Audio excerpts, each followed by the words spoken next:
Eusebius of Caesarea was born around the year 263 and died around 339. He is known as the father of the church history. It is unknown where he was born, and little is known about his youth.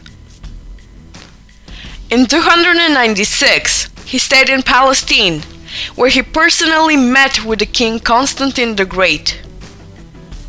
He then stayed in the Palestinian city Caesarea, where he studied biblical texts.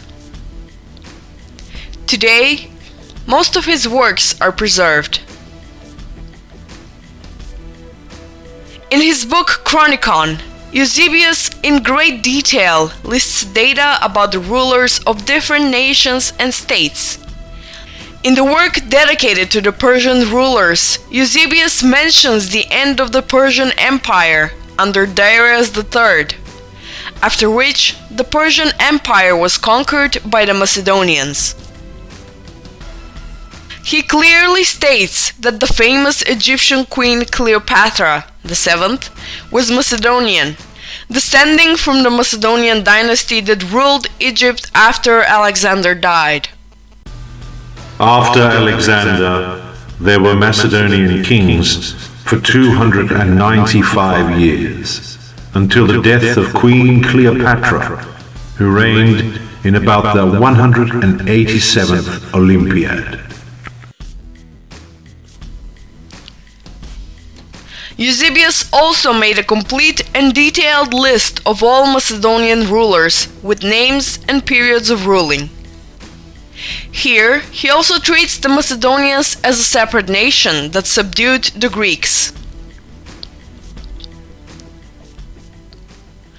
About the reign of the Macedonian king Antigonus Gonatas, Eusebius writes, Antigonus reigned in total for 44 years.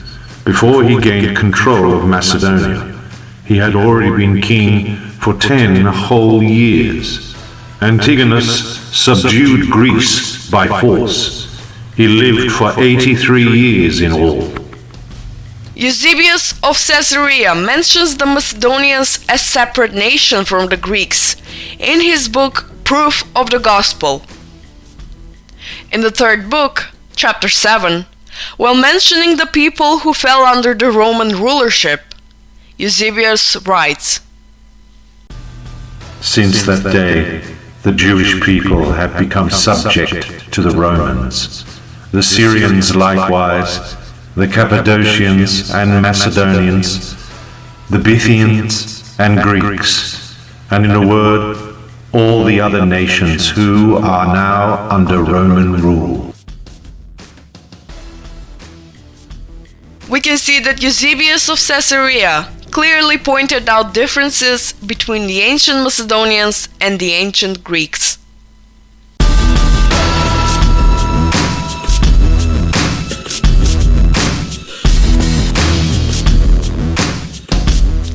Flamininus, or Titus Quinctus Flamininus, was born around 228 BC. He was a famous Roman general and politician. In 198 BC, he became a consul. He was dispatched to participate as a general in the Second Macedonian-Roman War against the Macedonian king Philip V, who he defeated and chased out of the Greek territories. After that, he became a true ruler of the Greek territories, replacing the Macedonian slavery with Roman domination. In 196 BC, he promised the Greek cities complete freedom, which caused the Greeks to proclaim him as their liberator from the Macedonians. Actually, Flamininus knew that he will have the Greeks as an ally if Rome and Macedonia eventually clash again. After this, Flamininus returned to Rome with glory.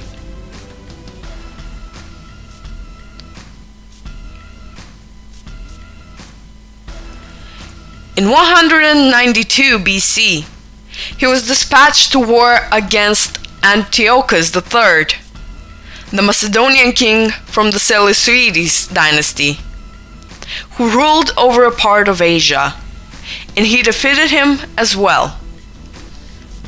During the Roman-Macedonian negotiations that came after Macedonia was defeated from the Romans, Flamininus said, "It is in the interest of the Greeks that the Macedonian dominion should be humbled for long, but by no means that it should be destroyed." A certain Phanes responded to this, pointing out that Philip V of Macedon might renew his power, to which Flamininus responded, "Stop talking nonsense, Phineas, for I will so manage the peace that Philip will not, even if he wishes it, be able to wrong the Greeks." These direct statements from Flamininus speak very clearly that this Roman general clearly distinguished the Macedonians from the Greeks.